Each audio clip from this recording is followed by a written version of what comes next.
There is an assumption in society that people with symmetrical faces are inherently more attractive than people with more uneven features. And this is because people who happen to have perfectly even facial features mirror society's vision of flawless beauty. When someone tells you that you have a symmetrical face, although it may seem oddly specific, bizarrely mathematical even, it's meant to be a huge compliment. So what does it even look like? Well, it is often said that these celebrities have perfectly symmetrical faces. Natalie Portman, for example, is believed to be a poster girl for beauty and symmetry. And if you were to draw an imaginary line down Megan Fox's face, please don't actually do it, she'll probably sue you, then you'd believe both sides would be exactly the same. Charlize Theron is another stunning actress many people believe is symmetrical in the facial area.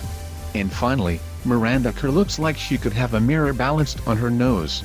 Yeah, these women are certainly beautiful by many people's standards, but I'm going to go out on a limb and say that facial symmetry does not always make people look more attractive.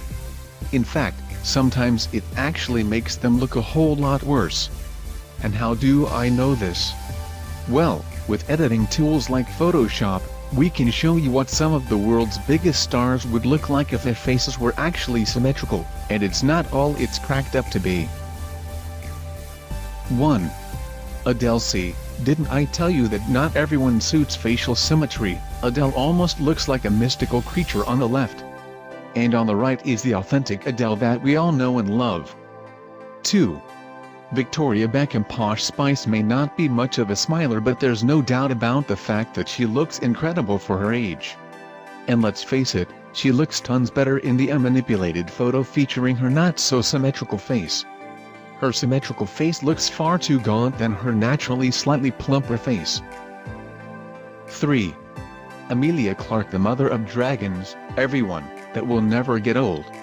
Now, she doesn't look terrible with a symmetrical face, but it definitely feels like something is missing on the bottom half of her face. 4. Kim Kardashian. She's one of the most famous reality TV stars in existence, renowned for her curves, rapper husband and, well, not much else. But as it turns out, the difference between her symmetrical face and her non-symmetrical is quite subtle, and I have to admit that symmetry definitely wins here. Meet the woman who thinks she's too attractive to find love. 5. George Clooney. Again, the difference between these two versions of his face is quite subtle, but nothing beats the original Clooney. 6. Dwayne "The Rock" Johnson. With a body as ripped as his, who needs symmetry? Especially when symmetrical features make him look like a shell of his former self.